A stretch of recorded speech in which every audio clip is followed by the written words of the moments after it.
So hello mga ka-chillax, welcome to my YouTube channel. So kung bago pa kayo sa aking YouTube channel, don't forget to like, comment and subscribe. And don't forget to turn on the notification bell para palagi updated sa ating mga vlogs. So ngayon mga ka-chillax, dito naman tayo sa MG Motor, dito sa Chino Roces Extension. Ayun, Makati na naman tayo. So nakita nyo, iba-ibang klase mga MG, mga gasoline. Pero syempre, dahil electric tayo, focus muna tayo mga ka-chillax sa MG4. Ayan. Kasi ang MG4, isa sa mga ano nila yan, mga electric cars nila dito. So, ito ating ipipicture ha. So, wag na tayo patumpig-tumpig pa. Pasok na tayo mga ka-chillax. So, ito mga ka-chillax, so, ito yung MG4. Ayan o. So, sabi nila, ang pintura daw nito ay laser blue. Ayan o. Laser blue mga ka-chillax. Kaya ang ganda ng ano, ang ganda ng kulay nito. Ang lupit o. Ayan, laser blue. So, umpisa muna natin sa harapan. So, kitang-kita nyo naman dito, oh, ang bangis ng mata nito, nitong headlight, at naka-LED to, siyempre, LED bulbs. Tapos, ito yung kanyang pinaka-bumper dito. Oh, ganda naman ng ano nito. Oh, wala akong masabi sa parang pinaka ano to eh. Front skirt. Ayan, front skirt. Yan, laser blue. MG4 Lux, LUX. So, sukat ng gulong nito ay 235 by 45 R18. Ayan ang ganyang gulong. Gawa ng ano, Bridgestone, no? Tapos ito ay naka-hubcaps pa mga ka-chillax. Sabi nila, ito ay naka-alloy na pala, alloy rims na. So, maganda rin daw ang ano nito, ang pinaka-rims niya. Tapos kita natin, para meron tong combination ng laser blue at black. At parang, excuse me, at to parang may carbon sticker dito. May combination siya, oh.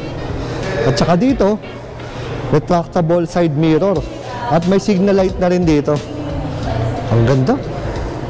Wala akong masabi, kundi maganda dahil napakaganda naman talaga. 4 doors ito. Ayan. Tapos ito yung pinakalikod niya. Tingnan mo naman yung likod na to. Panalong panalo. Ayan, ang likod ng MG4. Ayan. At dito naman, kita mo naman yung rear skirt niya dito, parang skid plate niya dito. Ayan, pormadong-pormado na. Ayan. So ito yung kanyang pinakalikod, oh. Kanyang likod. Ito, meron parang takip yung kanyang likuran. At meron makita tayo ilaw dito.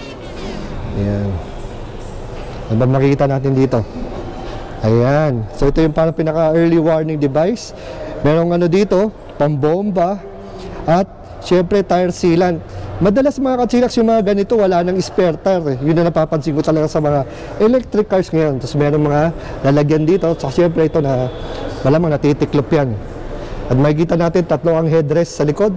So meaning 3 ang pwedeng umupo sa likod.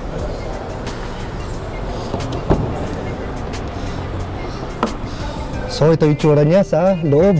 Ganda ng ano. Tingnan mo naman yung fabric na gamit-gamit dito. Panalong panalo. Napaka luxurious, elegant, luxurious, at premium feel. Mukhang hindi pa nakakabit yung ano, yung pinaka mating niya. Tapos dito naman sa kanyang pintuan, naka-power na, power window. Ito may lalagyanan din dito, may bulsa rin tayo dito. Dito sa likuran. At dito naman sa passenger seat sa front, power. Ito yung pinaka bulsa niya. Pag ito nyo, nakabalot pa mga ka-chillax para hindi madumihan. So dito tayo, nakita mo yung monitor. Ito yung mga air vents niya dito. Tapos ito yung parang pinaka parking niya. Then yung kanyang knob, rear, N for neutral, and D for drive. So hindi ko alam mga ka-chillax kung charger rin to. So may mga cup holder din tayo dito. Ito yung lalagyanan natin. Tapos meron din parang center compartment tayo dito para sa mga aning-aning. Ayan, so meron pang net dito para sa mga lagayan. Ayan, kompleto si Ricardo's mga ka-chillax dito. Napakaganda. Gandang unit. Itong MG4.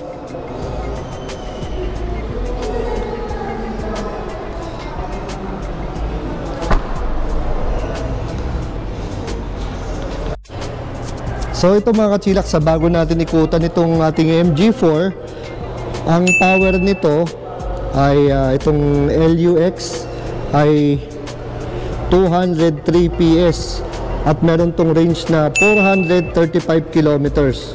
Tapos ang kanyang battery capacity ay 64 kilowatts. Ayan. So dito mga ka-chillax, ano tayo, sariling sikap. Ito yung pinaka remote control niya. Ayan. So ito yung unlock para sa trunk. At dito naman tayo sa pintuan naman niya. Ayan. Andyan lahat ng mga sa power window at syempre pag-lock. Ayan, sa pinto. Mayroon siyang bulsa, may bottle holder, and dito yung speaker. Ayan. So napakadaming ano nito mga ka-chillax. Napakadaming magagandang features to. Dito kitang-kita natin, no, bakit to nagsisignal. Ayan. Ayan, no. So kitang-kita nyo mga ka-chillax yung itsura nito. Dito makikita nyo para pinaka-headlight. Ito yung sa pintuan. Nakita natin yung speedometer. Ito naka-park siya. Tapos yung battery niya is 76%. Tapos makikita natin kung ilang kilometers ang pwede pa niyang takbuhin. Ayan, naka-park siya. Ito yung parang pinaka-guide niya. Tapos dito, ang ganda ng ang ganda ng grabing monitor. Ang ganda, oh. Ayan. So siguro dito na lahat yung dapat nyo malaman. Siguro ito yung parang pinaka-radyo niya. Ayun, may mga volume, home, hazard, at yung mga yung saan dadaan yung hangin. Tapos ito yung sa aircon, no? On and off. O, diba? Sa ngayon, naka-park to. So ito yung yung sa P for parking. Tapos, ayan.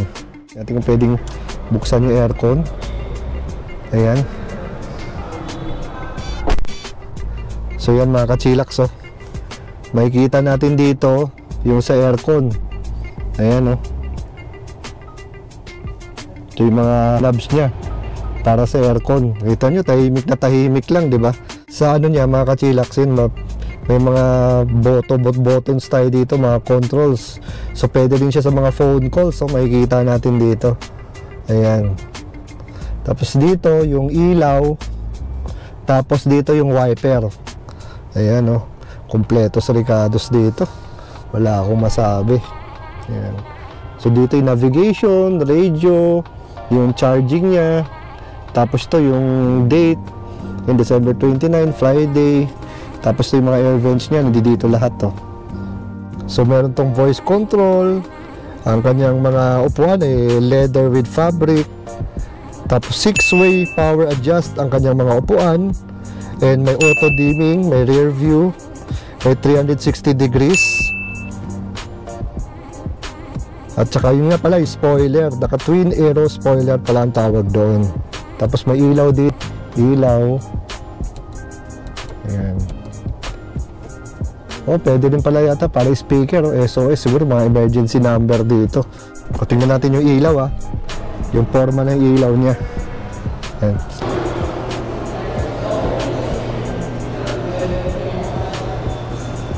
So ito mga ka-chillax, oh, yung kanyang pinaka-hazard, yung ilaw niya, oh.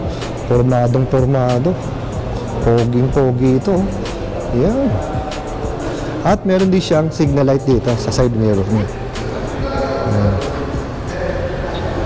Ito naman yung kanyang ilaw dito sa likod. Ayan, oh. Wow! Ang galing! Ang galing! Oh, grabe, may mga ano pa pala dito. Oh. Ayun, oh. Para may mga linya-linya pa dito. Oh. Ayun, oh. Oh, di ba? So design din siya, may design din hanggang gilid, oh. Kaya napaka ano eh. Tapos nakita natin may 4 sensors siya dito. 4-point sensor yung likod niya. Tapos naka 360 degrees na to. Tapos kita mo naman yung spoiler niya, ang ganda, oh. Di ba?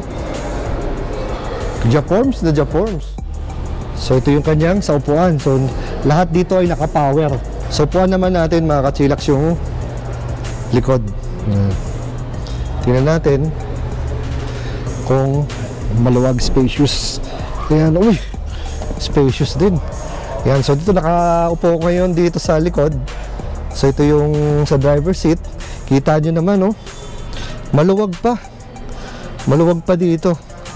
So dito sa center ano niya, Makikita mo may lalagyanan pa dito. Tapos meron pang charging port dito.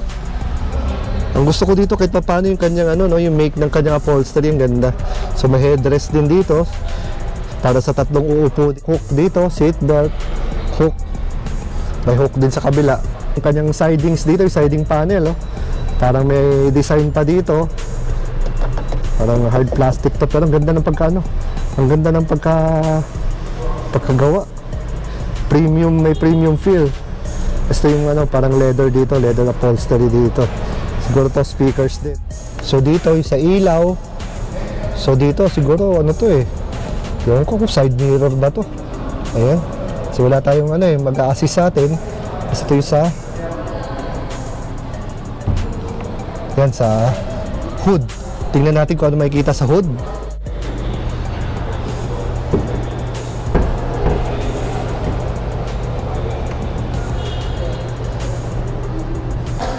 So ito yung makikita natin sa under the hood. As you can see, ito yata yung, hindi ko alam kung coolant to o sa washer. Ayan, o sa, makikita natin dito. Ito yung sa washer fluid, coolant. Eh, simple, wala kasing ano to eh, engine to. Ayan siguro yun, no, sa brake fluid, battery, mga fuse. Siyempre nakatakip pa siya dito. Ayan to sa aircon to, sa blower. Yan ang makikita natin dito sa likod. What? Sa likod. Ito yung makikita natin sa under the... So ito mga kachilax yung available colors ng MG4 EV. Merong blue, fizzy orange, meteorite black, extreme speed red at gray. May nakikita ko ito, yun, Sail Vision LED lighting system. Ang ganda talaga. Ang ganda. Ganda na itsura. Sana all. Poging-pogi. Meron ba siya emblem ng ano? MG4 Electric. Ayan. So, dito pala mga kachilax yung pinaka-charging port niya. So, pindutin nyo lang itong ganyan. Ayan. Tapos bubukas na. Ayan. There. So, yun mga kachilax. Dito si ma'am. Ma'am, pakilala ka naman, ma'am. Hi guys, I'm Abigail Hispano from MG Makati po. Sige ma'am, regarding naman po sa ano sa warranty. Regarding po sa warranty, we have 5 years warranty sa unit and 8 years warranty naman po sa battery kapag EV vehicle po. So ano naman ma'am ang mga modes of payment natin? Modes of payment po natin, pwede pong cash, bank transfer, and we accept MC or cheque po. Kahit po personal check, we accept that po. Ayun. Mas ma'am, ano ba pwede nating i-waze sa Google Maps or sa Waze? Mas madali makita to. Okay. Pwede po ninyo i-waze yung UDC Building 2274 Chino Roses, Makati City po, or MG Motors Makati po, sir. Ayan. Okay. So again ma'am, maraming salamat sa pagpapaunlak mo sa akin hanggang sa susunod na mga electric cars na darating dito ma'am. Yes, sir. Thank you po.